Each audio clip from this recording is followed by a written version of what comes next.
Gotta love it. The madness that is Jerry Springer. We've all known and loved it for years. And now the talk show host, he joins us here on Campus Insiders to discuss the madness that we know, the NCAA tournament. So Jerry, let's take a look at your bracket. Final four, Kansas, Wisconsin, Villanova, and Duke. And you've got the Wildcats, that is Villanova, winning the national championship. So why do you think Villanova can win it all? Well, they're certainly in contention because, they're a #1 seed.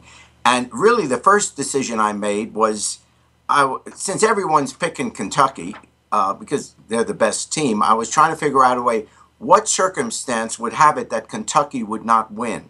So I'm figuring if Kentucky's going to lose, they're going to lose in the early round, and that'll be the second game they play, and that'll be against Cincinnati. So I just picked Villanova. I like the way it sounds. Okay, so you've come to your senses because in your original bracket, you had Cincinnati winning the championship and Northeastern going to the Elite Eight. Really? Well, here's what happened, okay? See, I have this assistant. Now, she's otherwise wonderful. Her name's Jenna. So last night, I realized, oh, my gosh, or she reminds me, we're going to be doing this today, and I got to fill out who I think's going to win.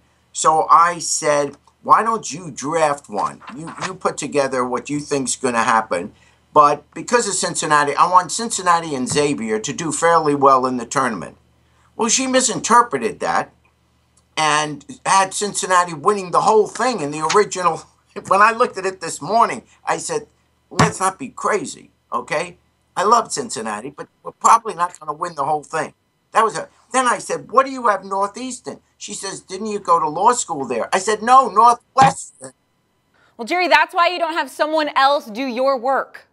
But I didn't. She did. I'm throwing her under the bus. Okay, so madness, though, something you're used to, being the host of one of the longest-running TV shows in syndication. So what's on deck for the Jerry Springer Show this year? Well, it'll continue to be stupid. It's a crazy show. There's no excuse for it. Our show is a circus, so usually what they're coming on to be angry about is their dating situation. Their girlfriend or boyfriend is cheating on them, and they get angry. That's legitimate, but the next day they're dating someone else, so we don't deal with any life-changing issues on our show. So it'll be more craziness and whatever.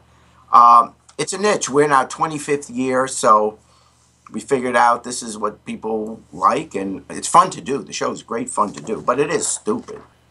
Okay, well, on your show, you're known for concluding it with final thoughts. So before we go, I will give you the floor.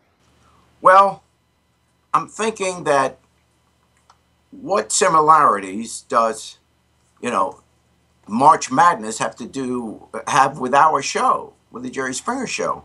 And it strikes me that in both cases, you basically have a bunch of people running around in their shorts trying to score. And so ours is year-round madness. Take care of yourself and each other. That is perfect. Jerry Springer, thank you so much for the time. Look forward to talking to you soon. Thanks. Take it easy. May you never be on my show.